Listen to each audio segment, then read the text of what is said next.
Everyone and welcome to infinity and beyond. और आज हम कंटिन्यू करने जा रहे हैं जो पिछली क्लास में थोड़ा था वहां से, पर उससे पहले एक वाला एग्जांपल जिसमें कि हमारा जो स्ट्रॉन्ग एसिड होता है,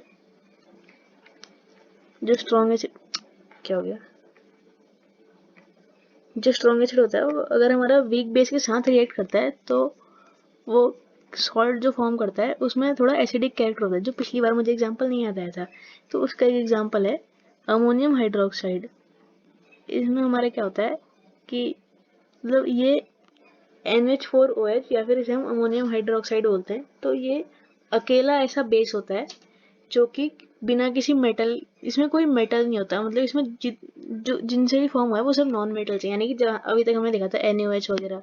NaOH एक बेस था जिसमें कि इधर पे NaOH मतलब Na सोडियम जो है वो मेटल है, MgOH का होल ट्वाइस जो कि एक बेस है। अभी तक हमने जिसका कि नाम नहीं देखा, अभी तक हम NaOH ही देखते आ रहे हैं। पर इसे हाइड्रोक्साइड्स वाला जहाँ आपको दिखे वो बेस होता है। मतलब ये हम कॉन्फिडेंटली बोल सकते हैं जहाँ हमें ऐसा हाइड्रोक्साइड टाइप का दिखेगा वो बेस होता है। पर हम ये नहीं कह सकते कि सिर्फ हाइड्रोक्साइड से ही बेस होता है। आगे जाके हम क्लास में पढ़ेंगे 11th क्लास में कि आर्हेनियस थ्योरी क्या होती है, ब्रोंस्टेड लॉरी थ्योरी क्या होती है, वो इससे थोड़ी एडवांस थ्योरी होती है। पर जो ये अकेला ऐसा बेस होता है जिसमें कि खाली मतलब जिसमें कि कोई मेटलिक एलिमेंट नहीं होता है। ये पूरे के पूरे नॉन मेटल से फॉर्म होता है। इसमें जो नाइट्रोजन है वो भी नॉन मेटल है, ऑक्सीजन भी नॉन मेटल है, हाइड्रोजन भी नॉन मेटल है। तो ये एक अकेला ऐसा बेस होता है जो कि नॉन मेटल से फॉर्म होता है। तो ये बेस काफी वीक बेस होता है। इसका एग्जांपल वीक बेस का, अगर हम किसी स्ट्रॉन्ग एसिड के साथ रिएक्ट करा दें जैसे कि H2SO4 या HCl, तो जैसे HCl के साथ अगर हम रिएक्ट कराएं तो एक हमारा सॉल्ट फॉर्म होता है अमोनियम क्लोराइड। अभी हम उतना इसका यूज केस नहीं पढ़ेंगे, पर काफी चीजों में यूज आता है। और वाटर तो फॉर्म होगा ही। तो ये जो अमोनियम क्लोराइड टाइप का है इसमें हमारे खतरनाक से एसिड जो है HCl स्ट्रॉन्ग एसिड। तो जैसे हमने देखा था स्ट्रॉन्ग एसिड जिस तरह से होता है ऐसे ही स्ट्रॉन्ग बेस भी होते हैं। तो जैसे वीक एसिड होता है वैसे वीक बेस होते हैं। तो इस केस में क्या होता है HCl जो कि एक स्ट्रॉन्ग एसिड है, स्ट्रॉन्ग एसिड, और ये वीक बेस है, तो ये जो सॉल्ट बनेगा थोड़ा स्लाइटली एसिडिक सॉल्ट होगा। तो बस ये बात रह गई थी पिछली क्लास में, और बाकी इस क्लास से कंटिन्यू करते हैं। तो मतलब ये एग्जाम्पल जो होता है वो एग्जाम्पल होता है स्ट्रॉन्ग एसिड और वीक बेस का। अब इस क्लास से कंटिन्यू करते हैं कि जो मेटल ऑक्साइड्स हैं वो एसिड्स के साथ रिएक्शन जब हम करते हैं, रिएक्शन जब करती हैं तो क्या फॉर्म होता है, कैसे प्रोडक्ट फॉर्म होता है। तो वही जहाँ भी हम मेटल जहाँ पे हम देख रहे हैं, अगर हम एसिड्स के साथ रिएक्ट कर रहे हैं तो सॉल्ट तो फॉर्म होना ही है। मतलब अभी तक आपने देखा मेटल सॉल्ट तो हर जगह फॉर्म हो रहा था।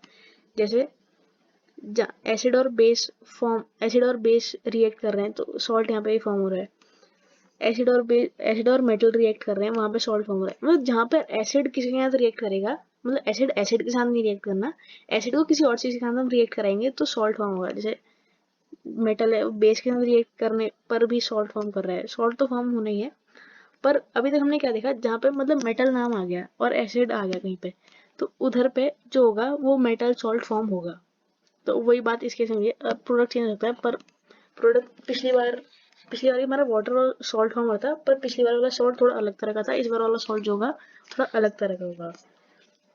तो मेटल ऑक्साइड यानी कि MxOY, मतलब हमें पता नहीं यहाँ पे। जैसे अगर हम मैग्नीशियम ऑक्साइड की बात करें तो उसमें तो Mg का भी X की जगह 1 आएगा और O की जगह भी 1 आएगा। पर अगर हम ऐसे सोडियम ऑक्साइड की बात करें तो उसमें हमें सोडियम 2 चाहिए होते हैं और एक ऑक्सीजन Na2O। तो यहाँ पे हमारा क्या होगा, X की वैल्यू 2 हो जाएगी और O की वैल्यू 1 हो जाएगी।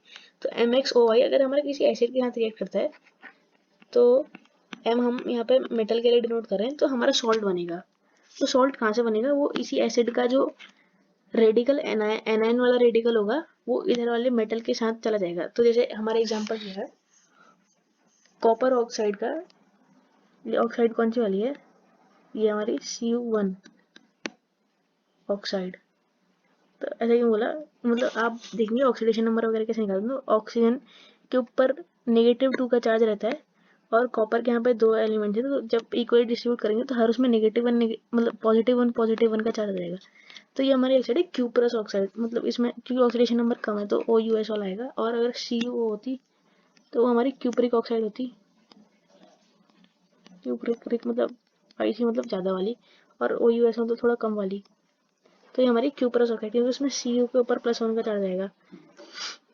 तो अगर हम इसका रिएक्शन कराते हैं ऑक्सीजन के साथ, ये हमारी एक मेटल ऑक्साइड है, कॉपर का ऑक्साइड है, उसका हम HCl के साथ रिएक्शन कराएं तो हमारा फॉर्म तो होना है, सॉल्ट फॉर्म होना है और वाटर फॉर्म होना है। तो वाटर का तो हमने सीधे H2O लिख दिया और Cu2O प्लस HCl। और यहाँ पे हमारा कुछ ऑक्सीडेशन टाइप का नहीं हो रहा है, यानी कि जो प्लस वन में था यहाँ पे भी प्लस वन में रहेगा, क्योंकि क्लोरीन का जो चार्ज होता है -1 होता है मोस्ट ऑफ द केसेस में।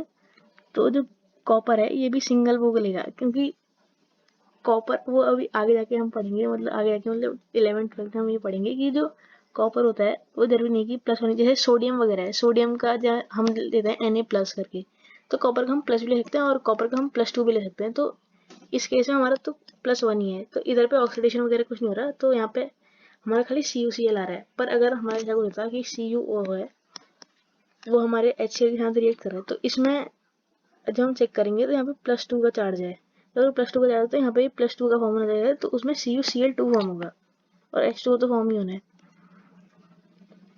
तो अब मेटल ऑक्साइड्स वर्सेस एसिड्स में ये, जैसे हम कोई भी मेटल ऑक्साइड ले लेंगे, जैसे हमने Na2O ले लिया, स्पेस क्लियर करते हैं, HCl के साथ रिएक्ट होगा। तो हमने एग्जांपल लिया Na2O और HCl के साथ रिएक्ट कर रहा है, तो मेटल का सॉल्ट बनेगा। तो इधर वाला हमने रेडिकल ले लिया, एनायन वाला रेडिकल, और इधर पे कैटायन वाला, तो यहाँ पे NaCl और H2O फॉर्म होगा। पर ये क्वेश्चन बैलेंस नहीं है, तो बैलेंस करने के लिए छोटा सा बैलेंस करना है, यहाँ पे 2Na कर दिया और क्लोरीन यहाँ पे तो हो गए, तो एक हमने 2 यहाँ कर दिया, अब शायद बैलेंस हो गई, हाँ बैलेंस हो गई। तो यहाँ पे इस तरह से बन जाएगा। और अब एक क्वेश्चन है NCERT में पूछा हुआ है कि सोर सब्सटेंसेस को ब्रास या फिर कॉपर वेसल्स में क्यों नहीं रखना चाहिए। तो हम जैसे कि जानते हैं सोर टेस्ट जो होता है एसिड्स का होता है, तो यानी कि अगर कोई भी चीज़ सोर है, जैसे कर्ड है, कर्ड सोर होता है वो लैक्टिक एसिड की वजह से होता है, और इमली वगैरह जो होती है वो खट्टी इसलिए होती है क्योंकि उसमें टार्टरिक एसिड होता है। नींबू इसलिए खट्टा होता है क्योंकि उसमें सिट्रिक एसिड होता है।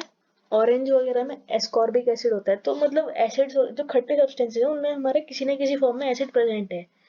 तो हमें इसलिए नहीं रखना चाहिए ब्रास या फिर कॉपर वेसल्स में। अगर हम ब्रास या फिर कॉपर वेसल्स में रखेंगे भी तो हमारे ब्रास जो है वो कॉपर का ही एलॉय है, तो कॉपर और जिंक का एलॉय होता है हमारा ब्रास। तो अगर हम कॉपर या फिर ब्रास या किसी भी, जैसे एल्यूमिनियम वगैरह भी है, उसके बर्तनों में भी हमें खट्टी चीजें नहीं स्टोर करनी चाहिए। ऐसा क्यों नहीं करना चाहिए, क्योंकि आपस में रिएक्ट कर देते हैं। मतलब भले ही उतने स्ट्रांग नहीं है, पर अगर हम काफी टाइम तक रखे रहेंगे तो ये एक दूसरे के साथ रिएक्ट करेंगे, और फिर जो रिएक्ट करेंगे वो सामान जो फॉर्म होगा सॉल्ट फॉर्म होगा, क्योंकि एक जगह पे मेटल है और एक जगह पे हमारा एसिड है। तो मेटल और एसिड क्या फॉर्म करेंगे, वाटर फॉर्म करेंगे और मेटल सॉल्ट फॉर्म करेंगे। तो जो मेटल सॉल्ट है जरूरी नहीं है कि हमारे लिए अच्छा ही हो, खराब भी हो सकता है हमारी सेहत के लिए, तो फिर हमें बीमार कर सकता है, बहुत बीमार कर सकता है। तो हमें ऐसा नहीं करना चाहिए। तो prevention is better than cure. तो उसकी जगह एल्यूमिनियम वगैरह का हम खट्टी चीज़ों को स्टोर करने की जगह हम ग्लास वगैरह की चीज़ में स्टोर कर सकते हैं, कर्ड वगैरह या अचार वगैरह, जिसे भी हमें स्टोर करना है खट्टी चीज़ों को, तो वो हमें मतलब मेटल के वेसल्स में नहीं रखना चाहिए, क्योंकि वो रिएक्ट करने के बाद जो सॉल्ट फॉर्म होता है वो जरूरी नहीं कि अच्छा ही, वो हमारे लिए बुरा भी हो सकता है। तो हम नहीं चाहते कि अपनी तबीयत खराब करें, तो यही कारण है कि हमें नहीं करना चाहिए। एनसीईआरटी में क्वेश्चन है। अब आयोनाइजेशन के बारे में पढ़ते हैं कि हम स्ट्रॉन्ग एसिड्स क्यों बोल रहे थे, कोई स्ट्रॉन्ग एसिड क्यों है, वीक एसिड क्यों है, वीक बेस क्यों है, हम किस हिसाब से बोल रहे थे। तो जब भी हम किसी एसिड या बेस को, पहले एग्जांपल ले लेते हैं, जो बेस का ले लेते हैं, जैसे सोडियम हाइड्रोक्साइड है, मतलब किसी भी बेस को ले सकते हैं, पर मोस्ट कॉमनली हम सोडियम हाइड्रोक्साइड यूज करते हैं, तो जरूरी नहीं है। चलो इस बार मैग्नीशियम हाइड्रोक्साइड का ले लेते हैं, उसे हम वाटर में डाल रहे हैं, तो जो रिएक्शंस हो रही हैं उन्हें एक्सप्लेन करने के लिए हम क्या बोलते हैं कि आयोनाइजेशन हो रहा है इन एसिड्स या बेस का। पर अभी ये बेस है, ये एसिड नहीं है, अभी एसिड का भी एग्जांपल लेंगे। तो ये बेस है, तो मतलब हम क्या पढ़ रहे हैं, आयोनाइजेशन क्या है। आयोनाइजेशन की वजह से हम बोल रहे हैं कि स्ट्रॉन्ग एसिड है या स्ट्रॉन्ग बेस है, वीक एसिड है वीक बेस है, आयोनाइजेशन की वजह से बोल रहे हैं। तो ये हमें पता है, ये एक बेस है और ये एक स्ट्रॉन्ग बेस है। स्ट्रॉन्ग बेस है ऐसा क्यों बोल रहे हैं, ये क्योंकि जो मैग्नीशियम है वो हमारा ग्रुप 2 में प्रेजेंट होता है, और जो ग्रुप 1 ग्रुप 2 वाले बेस फॉर्म करते हैं वो काफी तगड़े वाले बेस होते हैं। तो जैसे हमारी पीरियोडिक टेबल होती है ना, ऐसे ऐसे, तो ये तो इस तरह की हमारी पीरियोडिक टेबल होती है। इधर वाले तो रिएक्ट नहीं करते, मतलब अभी अभी पढ़ने के लिए हम बोल सकते हैं रिएक्ट नहीं करते, पर ऐसा नहीं होता, ये रिएक्ट कर लेते हैं। अगर एक ज़्यादा ही झटका वटका देते हैं तो ये भी रिएक्ट करते हैं, पर नॉर्मली ऐसे रिएक्ट नहीं करते। हमें ये पढ़ाया जाता है कि रिएक्ट नहीं करते, पर बाद में इनके भी रिएक्शन देखने को मिलते हैं। तो इधर वाले जो ये होते हैं, मतलब इधर वाले ये ग्रुप 1 होता है और ये ग्रुप 2 होता है। तो ग्रुप 1 ग्रुप 2 के जो मेटल्स होते हैं, ये अगर कोई बेस फॉर्म कर रहे हैं तो ये काफ़ी तगड़ा वाला बेस फॉर्म करते हैं। मतलब खुद ही अगर इन्हें हम वाटर में डालें तो, मतलब वैसे तो वाटर में नहीं डालना चाहिए, इन्हें क्लोज्ड कंटेनर्स में रखा था, लिथियम सोडियम वगैरह को, या पोटेशियम। एक तो क्या होता है, ये काफ़ी हल्के होते हैं, इनकी डेंसिटी काफ़ी कम होती है। ग्रुप 1 वालों की तो ज़्यादा ही कम होती है। तो मतलब एयर के कंपैरिजन नहीं, पर वाटर के कंपैरिजन में डेंसिटी इनकी काफ़ी कम होती है। और वाटर में तो इन्हें नहीं रखना चाहिए। इन्हें हम केरोसिन ऑयल में स्टोर करते हैं। तो केरोसिन ऑयल में क्यों स्टोर करते हैं, कि वाटर से बचाने के लिए, और दूसरा इनके ऊपर वैक्स की लेयर डाल देते हैं कि ये एयर से भी ना रिएक्ट कर पाए। ये क्योंकि एयर से भी रिएक्ट करते हैं, वाटर से भी रिएक्ट करते हैं, इन्हें जो दिख जाए वो उसके साथ रिएक्ट करती है। ग्रुप 1 वाले तो खासकर, मतलब ग्रुप 2 वाले भी इन्हीं के भाई होते हैं, वो भी ऐसे रिएक्ट करते हैं। तो इसलिए हम, मतलब कि अगर ये कोई ऑक्साइड फॉर्म कर रहे हैं तो इनकी ऑक्साइड भी बेसिक ऑक्साइड होगी। अब ये पानी के साथ रिएक्ट कर रहे हैं, वो जो सॉल्यूशन फॉर्म होगा, अब जैसे हमने सोडियम को पानी में डाल दिया तो रिएक्शन काफ़ी विगरस होता है, टेस्ट ट्यूब वगैरह टूट फूट भी जाती है, काफ़ी ज़्यादा एक्सोथर्मिक होता है। और उसमें जो हमारा फॉर्म होता है वो हमारा NaOH फॉर्म होता है। ऐसी अगर हमें मैग्नीशियम हाइड्रोक्साइड फॉर्म करना है तो हम उसके लिए क्या करते हैं, मैग्नीशियम रिबन होता है हमारा, मतलब सिल्वर कलर का रिबन होता है, वो लेबोरेटरीज में होता है। तो अगर हम उसे बर्न करते हैं, पिछले चैप्टर में हमने रिएक्शन पढ़ा था कि अगर हम कंबस्ट करते हैं तो कंबशन में क्या होता है, हमारा ऑक्सीजन एयर में से लेता है, तो ऑक्सीजन के साथ रिएक्शन होता है प्लस O2, इधर पे हमारा MgO बन जाता है। बैलेंस करने के लिए यहाँ पे 2 आ गया, यहाँ पे 2 आ गया। अब अगर हम ये जो मैग्नीशियम ऑक्साइड, अब हमें पता है कि जो मैग्नीशियम है सेकेंड ग्रुप में से आता है। अब इसकी जो ऑक्साइड है वो भी बेसिक होगी, और अगर हम इसी ऑक्साइड को अगर हम वाटर में मिला देते हैं तो हमारा MgOH होल्ड वाइज बनता है, ये जिसकी हम अभी यहाँ बात करने वाले हैं। तो इसकी ऑक्साइड ही काफ़ी तगड़ी वाली बेस है, तो इसका जो बेस बनेगा, हाइड्रोक्साइड जो बनेगा वो भी तगड़ा वाला बेस होगा। तो ये हमारा तरीका होता है फॉर्म करने का किसी हाइड्रोक्साइड, क्योंकि अगर हम इसे डायरेक्ट पानी में डाल दें तो ये वही आग वाग लगा देगा, तो हमें ऐसा नहीं करना होता, हमें थोड़ा ध्यान देना होता है। तो हम बात कर रहे थे स्ट्रॉन्ग बेस की, तो हमें पता है इधर वाले जो होते हैं, जो अगर ये कोई बेस फॉर्म करेंगे तो वो स्ट्रॉन्ग वाला बेस होगा। तो हम क्यों बोलते हैं स्ट्रॉन्ग वाला बेस होगा, तो अगर हम इसे पानी में डालते हैं तो कुछ थ्योरीज होती हैं, हम उनके हिसाब से बोलते हैं कि ये ऐसे टूट जाता है, मैग्नीशियम 2+ में टूट जाएगा और यहाँ पे 2 हाइड्रोक्साइड्स के आयन्स में टूट जाएगा, ये नेगेटिव में। तो इसे स्ट्रॉन्ग क्यों बोला, क्योंकि इसने पूरा क्योंकि इसके 2 यहाँ पे थे, OH होल्ड वाइज था, और इसने यहाँ 2 के 2 हाइड्रोक्साइड आयन रिलीज कर दिए। ऐसे अगर हम सोडियम हाइड्रोक्साइड की बात करें, क्योंकि ये एक स्ट्रॉन्ग बेस है, तो इसने पूरे के पूरे यहाँ पे जितने यहाँ पे थे उतने पूरे के पूरे फर्निश कर दिए यहाँ पे हाइड्रोक्साइड है, तो हम इसलिए बोलेंगे कि एक स्ट्रॉन्ग बेस है। पर अगर कोई इसे वीक बेस होगा, जैसे NH4OH, उस केस में क्या होता है, यहाँ पे हम एरो का कमाल देखेंगे, मतलब कि क्या होता है। NH4OH हमने पढ़ा कि काफी वीक बेस है, हमने यहाँ पे सिंगल एरो लगाया, आगे को एरो, मतलब कि ये रिएक्शन फॉरवर्ड है। अगर हम NaOH को आयोनाइजेशन देखेंगे, अभी हम डिसोसिएशन देख रहे हैं, अभी हम आयोनाइजेशन नहीं देख रहे, आयोनाइजेशन इसके बाद देखेंगे, ये डिसोसिएशन था। डिसोसिएशन मतलब कि कंट्रोलेटिव नहीं होगा, डिसोसिएशन मतलब कि टूट कैसे रहा है, इंडिविजुअल कॉन्स्टिट्यूएंट्स में डिसोसिएशन है। अभी आयोनाइजेशन इसी से रिलेटेड है, तो उससे पहले हमें डिसोसिएशन पढ़ना पड़ेगा। अब हम देखते हैं NH4OH। NH4OH में क्या होता है कि ये होता है वीक बेस। तो एक एरो हम आगे लगाते हैं और एक एरो हम पीछे लगाते हैं, ये शो करने के लिए कि काफ़ी वीक है। हमने टेस्ट वगैरह करके देखा है कि ये इन लोगों के कंपैरिजन में काफ़ी वीक होता है NH4OH बेस के तौर पर। तो जब हम देखते हैं तो ये NH4+ आयन देता है कैटायन के तौर पे, और OH-। और क्यों वीक बेस है, क्योंकि ये तो सारे, मतलब कि जिन जिन से बना है, यहाँ पे सोडियम, ये हाइड्रोक्साइड, ये जो बेस फॉर्म है ये मेटल से बना है, और यहाँ पे एक भी मेटल नहीं है, ये सब नॉन मेटल से फॉर्म है, तो ये वीक बेस इसीलिए है। तो वीक बेस है, ये शो करने के लिए हम करते हैं एक एरो, आधा एरो यहाँ ऊपर और आधा एरो पीछे को, मतलब कि ये फॉर्म भी कर रहा है और दोबारा से कंबाइन भी कर जा रहा है, तो ये वीक बेस है। तो अब हम वाटर में देखते हैं, ये तो हमारा डिसोसिएशन हो गया, पर अगर हम इसे साथ में वाटर जोड़ दें, वाटर जो हमारा डिसोसिएट होता है H2O, अब हम इसी की तरह देख रहे हैं H+ में और OH- में। तो अब जब हम लेफ्ट साइड को लेफ्ट साइड के साथ ऐड कर लेंगे और राइट साइड को राइट साइड के साथ ऐड कर लेंगे, तो जैसे हम देखेंगे कि सोडियम है, मतलब ये वाला है, तो NaOH को जब हम वाटर के साथ डालेंगे तो Na प्लस ऑप्टेन होगा और H प्लस ऑप्टेन होगा, तो कुछ नहीं होता, ये आपस में, देखो अब देखते हैं।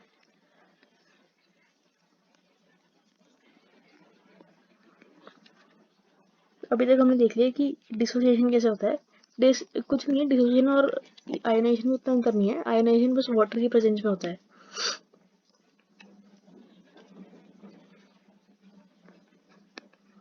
तो यहाँ H2 है, H प्लस देगा और OH माइनस देगा।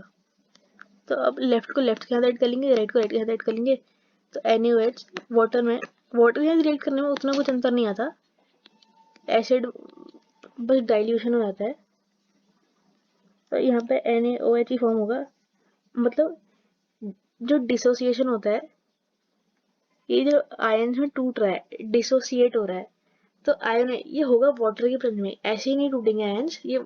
तो असली में क्या होता है, जैसे थ्योरीज को एक्सप्लेन करने के लिए हमने बोला कि डिसोसिएट हो रहा है, डिसोसिएट ऐसे अकेले अकेले नहीं होगा, आयनाइजेशन को समझाने के लिए पहले डिसोसिएशन पढ़ना जरूरी था।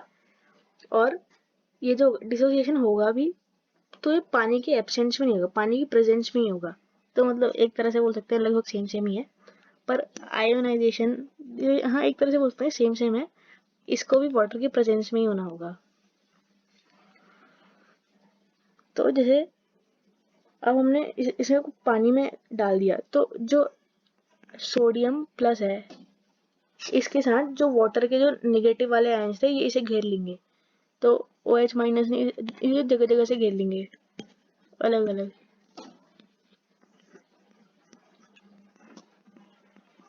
और जो वाटर के नेगेटिव वाले पार्ट ने इसके पॉजिटिव वाले पार्ट को घेर लिया, और जो OH नेगेटिव वाला पार्ट था उसको वाटर के पॉजिटिव वाले पार्ट ने घेर लिया, यानी कि H प्लस को। कुछ नहीं अंतर, कुछ नहीं आ रहा है, बस ये फॉर्म हो रहा है। सॉल्ट के केस में थोड़ा हमारा चेंज हो जाएगा। तो इसे हम बोलते हैं डिसोसिएट होने के बाद आयोनाइजेशन हो रही है, क्योंकि आयंस अलग अलग हो जा रहे हैं। तो मतलब बात लगभग सही पड़ गई। तो द प्रोसेस ऑफ डिसोल्यूशन, और ये डिसोसिएशन अलग है, डिसोल्यूशन अलग है। The process of dissolution of salt sorry of an acid और base in an water is exothermic therefore. मतलब ये बात हमारी वो आ गई कि एसिड या फिर बेस को अगर हम वाटर में डालते हैं तो ये काफी एक्सोथर्मिक होता है, मतलब एसिड हो चाहे बेस हो। तो इसीलिए अगर हम डाइल्यूट करना चाहें तो हमें डाइल्यूट, जैसे हमने बताया कि हमें एसिड में वाटर नहीं डालना होता, हमें वाटर में एसिड डालना होता है, क्योंकि काफी एक्सोथर्मिक होता है। तो अगर हम एसिड में वाटर डाल देंगे तो चीजें खराब हो जाएंगी, एसिड में वाटर डालेंगे तो स्प्लैश आउट हो जाएगा, या बेस में वाटर डालेंगे तो स्प्लैश आउट हो जाएगा। तो उसकी जगह हमें वाटर में एसिड या बेस डालना चाहिए, वो भी कम कम क्वांटिटी में, क्योंकि एक्सोथर्मिक होता है। तो हाइड्रोनियम आयन अभी आपने देखा, अभी आपको दिखाया था, जैसे H और OH में डिसोसिएट हुआ तो किसी और का दूसरे वाटर मॉलिक्यूल ने क्या किया, जो H2O था इधर वाले का H प्लस उठा लिया। मतलब असली में नहीं उठाते, बस एक्सप्लेन करने के लिए। H3O प्लस जो है, ये हाइड्रोनियम आयन फॉर्म कैसे हुआ, हाइड्रोनियम आयन ऐसे फॉर्म हुआ कि एक वाटर को हमने बोला कि डिसोसिएट हो गया, ये भी एकदम ऐसे डिसोसिएट नहीं होता, ऐसे वाला डिसोसिएट होता है वीकली, मतलब ये टूट रहा है और फिर फॉर्म कर रहा है H2O, दोबारा से आयोनाइज हो रहा है, फिर दोबारा से कंबाइन हो जा रहा है। डिसोसिएशन आयोनाइजेशन सेम सेम ही हुआ लगभग इस सेंस में। तो इसमें हमारा H3O आयन ऐसे फॉर्म हुआ कि एक वाटर मॉलिक्यूल लगभग टूटा फूटा और दूसरे वाटर मॉलिक्यूल ने इसका H प्लस ले लिया। क्यों लिया, ये इसलिए लिया कि जो हमारा ऑक्सीजन है वो हमारा वाटर मॉलिक्यूल थोड़ा ऐसा टाइप का होता है, थोड़ा बेंड टाइप का होता है। बेंड मतलब स्पेस खाली करना पड़ेगा। तो मतलब बात ये आती है कि इसकी जो ज्योमेट्री होती है वो टेट्राहेड्रल टाइप का थोड़ा मॉलिक्यूल होता है। ये हम नेक्स्ट क्लास में पढ़ेंगे हाइब्रिडाइजेशन वगैरह के बारे में। थोड़ा मैं बता देती हूँ, इसमें जो होता है वाटर मॉलिक्यूल, इसकी ज्योमेट्री की बात आती है कि H3O आयन क्यों फॉर्म हुआ, उसको समझने के लिए हमें ये भी देखना पड़ेगा। तो जो हमारा वाटर था वो टेट्राहेड्रल, मतलब क्या होता है कि उसे सीधे ऐसा होना चाहिए, ऐसा ऐसा ऐसा ऐसा ऐसा। ये ये एक 2D में आप देख रहे थे, ऐसा नहीं है। तो अगर हम 3D में देखना चाहें तो एक डायरेक्शन जो है ऊपर को जा रही होगी, और जो नीचे के ये तीन होंगे तो एक पेन इस तरीके से होगा, ये टच कर रहा होगा ज़मीन को, और एक प्लेन इस तरह से होगा, यहाँ से भी ज़मीन को टच कर रहा होगा, और एक प्लेन पीछे से होगा वो भी ज़मीन को टच कर रहा होगा इस तरीके से, और एक ऊपर होगा। तो हम इसे थोड़ा थोड़ा टेट्राहेड्रल बोलते हैं। ये 3D शेप होता है, 2D में नहीं समझ सकते। तो असली में क्या हो रहा है, किन्हीं दो के बीच, किन्हीं भी दो को आप देखें तो 109.5 लगभग इतना एंगल बनता है, 109.5 डिग्री या फिर 109 डिग्रीज 28 मिनट्स, लगभग इतना एंगल बनता है। तो मतलब कि अगर आप, ये 3D शेप है, तो अगर आप किन्हीं दो को ले लें, तो यानी ये और ये, तो यहाँ पे भी 109 डिग्रीज 28 मिनट एंगल बन रहा होगा। इन दो को लेंगे तब भी उतना ही बन रहा होगा, इन दो को लेंगे तब भी उतना ही बन रहा होगा। तो टेट्राहेड्रल शेप ये होता है, असल में ये होना चाहिए। तो पर इसमें क्या होता है, अभी आपको ये शायद चीज़ें उतनी समझ में नहीं आएंगी, पर वाटर मॉलिक्यूल से H3O प्लस हाइड्रोनियम आयन क्यों फॉर्म हो रहा है, थोड़ा समझने के लिए थोड़ा सा पढ़ना पड़ेगा। पर इसमें क्या होता है, जो ऑक्सीजन में ये हमारे पास दो ऐसे हमारे जो इलेक्ट्रॉन्स होते हैं वो बच जाते हैं, क्योंकि अभी अभी तो हम ऑर्बिट्स के बारे में पढ़ रहे हैं, पर नेक्स्ट क्लास में हम ऑर्बिटल्स के बारे में पढ़ेंगे, तो आपको ये चीज़ काफ़ी अच्छे से समझ में आ जाएगी। तो जो ये किसी के साथ रिएक्ट नहीं करते, मतलब ये जो रिएक्ट नहीं करते ऐसा नहीं है, मतलब ये रिएक्शन ऐसे खाली पड़े होते हैं, ये इलेक्ट्रॉन, ये दो इलेक्ट्रॉन है तो ये खाली पड़े हुए हैं। तो ये H प्लस है, H प्लस मतलब कि हाइड्रोजन में एक ही एटम था वो भी चला गया, तो अब बेचारे के पास कुछ है ही नहीं, मतलब कोई इलेक्ट्रॉन ही नहीं है उसके पास। तो इसे यहाँ दो इलेक्ट्रॉन दिखते हैं। तो मतलब जो पहली शेल होती है, जो के शेल होती है, उसमें हमने पढ़ा हुआ है कि एक इलेक्ट्रॉन है यहाँ पे, तो एक इलेक्ट्रॉन ही चाहिए होता है पूरा करने के लिए। पर H प्लस में तो एक भी इलेक्ट्रॉन नहीं, तो यहाँ पे दो इलेक्ट्रॉन दिखते हैं, तो वो उसके इलेक्ट्रॉन चुराने के लिए वहां जाता है। अब वो भाग तो सकता नहीं है, तो हमारा H3O प्लस आयन बन जाता है। इस तरीके से आप समझ सकते हैं। तो इसे हम हाइड्रोनियम आयन बोलते हैं। तो वाटर में कुछ थ्योरीज को, कुछ चीज़ों को एक्सप्लेन करने के लिए हमने बोला है कि H3O आयन फॉर्म होता है। मतलब असली में फॉर्म होता है कि नहीं होता है इससे फर्क नहीं पड़ता, हमें थ्योरीज एक्सप्लेन करनी है, इसीलिए हम बोलते हैं कि ये चीज़ें फॉर्म हुई हैं। मतलब खाली थ्योरीज को एक्सप्लेन करने के लिए ये सब चीज़ें हैं। असली में फॉर्म हुआ है कि नहीं हुआ है इसके अभी शायद हमें एविडेंस भी नहीं मिला है, पर सब चीज़ें भाड़ में जाए, हमें अपनी थ्योरीज एक्सप्लेन करनी होती हैं। तो अब हम स्प्लिटिंग ऑफ सॉल्ट्स के बारे में पढ़ते हैं। अभी पढ़ना है आयन, जैसे हमने आयोनाइजेशन पढ़ लिया, एसिड्स कैसे आयोनाइज हो रहे हैं, ऐसे सॉल्ट्स अभी बेस का पढ़ा है, एसिड भी इसी तरह से आयोनाइज होते हैं। जैसे H2SO4 है, तो H2SO4 हम बोल रहे हैं कि काफ़ी स्ट्रॉन्ग बेस है। तो जैसे स्ट्रॉन्ग एसिड, स्ट्रॉन्ग बेस और वीक बेस के बारे में हमने पढ़ा कि वीक बेस में ऐसे वाला एरो आता है और स्ट्रॉन्ग बेस में ऐसे वाला एरो आता है। तो एज ये स्ट्रॉन्ग एसिड है, तो इसमें क्या होता है कि एक एक करके देगा, ये H प्लस आयन देगा, तो इसने क्या किया H plus plus HSO4 negative, मतलब एक चला गया, मतलब एक पॉजिटिव यहाँ चला गया तो एक नेगेटिव यहाँ आएगा, ताकि जब कंबाइन करें H2SO4 पूरा न्यूट्रल रहे। और दूसरी स्टेज में क्या होगा कि HSO4 जो होगा ये थोड़ा वीक वाला होता है, इसमें कंबाइन भी करता है, पर ये स्ट्रॉन्ग है, तो मतलब ये वाला स्टेप थोड़ा वीक होता है, पर ये पूरा H2 देता हो, पूरे H2 वाला रिलीज कर देता है, वाला 2H प्लस रिलीज करता है, मतलब नहीं बोलेगा। ये जो एक H था इसने इसे भी रिलीज किया, और SO4 यहाँ पे 2 नेगेटिव हो गया, तो इधर पे इसने क्या किया, दो H प्लस आयंस रिलीज कर दिए। तो हमने वो भी स्ट्रॉन्ग रिलीज किया, भले ही वाला स्टेप उतना वो नहीं होता, मतलब इतना भी वीक नहीं होता जितना NH4OH का होता है, पर तब भी हम बोल सकते हैं इस स्टेप के कंपैरिजन में ये वाला स्टेप काफ़ी वीक होता है, पर उतना वीक नहीं होता है कि जितना हम CH3COH को उठा के कर लें, वो तो बहुत माशाअल्लाह, वो तो काफ़ी कम आयोनाइज करता है, CH3COO नेगेटिव और H पॉजिटिव। मतलब इसके कंपैरिजन में ये वाला स्टेप काफ़ी स्ट्रॉन्ग होता है, पर ये वाले स्टेप के कंपैरिजन में ये वाला थोड़ा वीक होता है। पर ओवरऑल हम देखते हैं कि ये दो H प्लस रिलीज करता है, तो हम बोलते हैं ये स्ट्रॉन्ग है, और इसने इसकी टेंडेंसी है कि H प्लस रिलीज कर देगा आराम से, तो हम बोल रहे हैं कि ये एक स्ट्रॉन्ग एसिड है। ऐसी वीक बेस में ये जैसे हम देखेंगे CH3COH का, ये एकदम से रिलीज करता है H प्लस आयन, तो हम बोलते हैं कि एक वीक बेस है। तो ये इस डेफिनेशन के थ्रू होता है कि वीक एसिड कौन है, वीक बेस कौन है। डाइल्यूशन का हमने पढ़ लिया कि डाइल्यूशन कैसे करना चाहिए। डाइल्यूशन मतलब कॉन्सेंट्रेशन को रिड्यूस करना या फिर वाटर की क्वांटिटी को बढ़ाना किसी एसिड या बेस में। वाटर की क्वांटिटी को बढ़ाना या फिर उसकी कॉन्सेंट्रेशन को रिड्यूस करना, वाटर की क्वांटिटी को बढ़ाना। अब स्प्लिटिंग ऑफ सॉल्ट पढ़ते हैं कि जैसे हमने आयोनाइजेशन ऑफ एसिड पढ़ा, ऐसे ही स्प्लिटिंग ऑफ सॉल्ट, जैसे NaCl है तो स्प्लिट करके क्या बनेगा, Na plus Cl minus MgCl2 क्या करेगा, स्प्लिट करके Mg2 प्लस और 2Cl माइनस, क्योंकि Mg की वैलेंसी 2 पॉजिटिव होती है।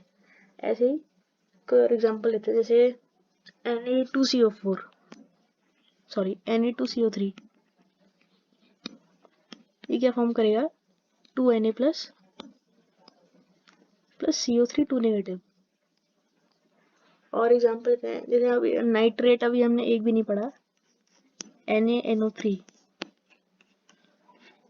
ये डिसोसिएट करके या फिर स्प्लिट करके क्या देगा, Na प्लस NO3 नेगेटिव। और एक आध एग्जांपल और देखते हैं, NaCl का देख लिया, मैग्नीशियम नाइट्रेट, तो ये क्या देगा, मैग्नीशियम 2 प्लस 2 नाइट्रेट नेगेटिव। तो अब स्प्लिटिंग ऑफ सॉल्ट्स हमने देख लिया। अब नेक्स्ट उसमें चलते हैं कि पीएच क्या होता है।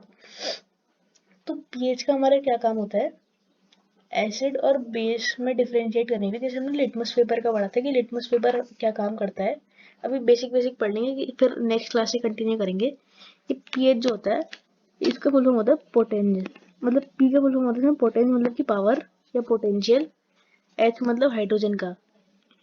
तो मतलब अभी तक हमने पढ़ा है, अभी तक हमने एसिड की क्या डेफिनेशन पढ़ी कि जो हाइड्रोजन है उसे रेडिली H प्लस आयन को जो रेडिली गिव अप कर दे वो हमारे एसिड है, और जो OH minus ion readily give up करे वो हमारे बेस हैं। OH माइनस, जैसे आप देख सकते हैं जैसे वाटर में H प्लस और OH माइनस है, तो जो रेडिली ये गिव अप करेगा वो एसिड होगा, जो रेडिली ये गिव अप करेगा वो बेस होगा। यानी कि उल्टा भी हम बोल सकते हैं कि जो रेडिली ये गिव अप ना करे वो बेस होगा क्योंकि वो ये वाला गिव अप करेगा, और जो रेडिली ये गिव अप ना करे वो ये गिव अप करेगा वो एसिड होगा। तो हम पीएच पढ़ने वाले हैं, और POH भी होती है एक चीज, वो हम नेक्स्ट क्लास में पढ़ेंगे। नेक्स्ट क्लास मतलब क्लास 11th में पढ़ेंगे। तो इसमें हम पीएच के बारे में पढ़ेंगे, तो जिसका पीएच जितना कम होगा वो उतना एसिडिक होगा। अभी हम इस क्लास में इतने पढ़ते हैं, नेक्स्ट क्लास में कंटिन्यू करेंगे। और जिसका पीएच जितना ज़्यादा होगा वो उतना बेस होगा, मतलब कि पीएच स्केल अभी इतना बता देती हूँ। जैसे जो पीएच स्केल होता है हमारा 0 से 15 तक, तो जो 0 वाला होगा वो बहुत ज़्यादा एसिडिक होगा, और जो 15 वाला होगा वो बहुत ज़्यादा बेस होगा।